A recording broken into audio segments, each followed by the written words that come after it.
Kerala drugs and pharmaceuticals 50-ാം വാർഷികാഘോഷങ്ങളുടെ ഭാഗമായി ഗുണമേന്മയുള്ള മരുന്നുകൾ ലഭ്യമാക്കുന്നതിന് മെഡിമാർട്ട് ആരംഭിച്ചു. വ്യവസായ വകുപ്പ് മന്ത്രി പി രാജീവ് ഉദ്ഘാടനം നിർവഹിച്ചു. KSDP അടക്കമുള്ള പൊതുമേഖലാ സ്ഥാപനങ്ങൾ ലാഭത്തിലാണെന്ന് മന്ത്രി പി രാജീവ് പറഞ്ഞു. വ്യവസായ വകുപ്പിന്റെ കീഴിൽ 54 പൊതുമേഖലാ സ്ഥാപനങ്ങളാണുള്ളത്. അതിൽ 24 എണ്ണവും ലാഭകരമായിട്ടാണ് പ്രവർത്തിക്കുന്നത്. പൊതുമേഖലാ സ്ഥാപനങ്ങളുടെ വിറ്റുവരവ് ഈ വർഷം 5119 കോടി 18 ലക്ഷമാണെന്നും മന്ത്രി പി രാജീവ് പറഞ്ഞു. നമ്മുടെ പൊതുമേഖലാ സ്ഥാപനങ്ങൾ ഇപ്പോൾ 52 എണ്ണമാണ് വ്യവസായ വകുപ്പിൻ്റെ നേതൃത്വത്തിൽ.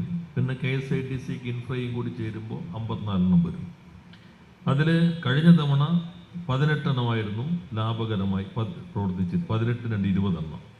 ഇത്തവണ 24 പൊതുമേഖലാ സ്ഥാപനങ്ങൾ ലാഭത്തിലായി എന്നുള്ളത് അഭിമാനകരമാണ്.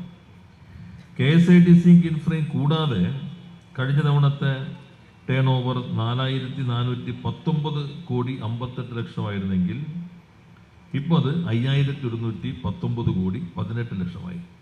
KSDPയുടെ ലാഭം 100 കോടിയിലധികമാക്കി ഉയർത്താൻ കഴിഞ്ഞിട്ടുണ്ട്.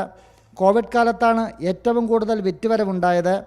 അന്നത്തെ വിറ്റുവരവിൻ്റെ പ്രധാന ഭാഗം വന്നത് സാനിറ്റൈസർ നിർമ്മാണത്തിലൂടെയാണ്.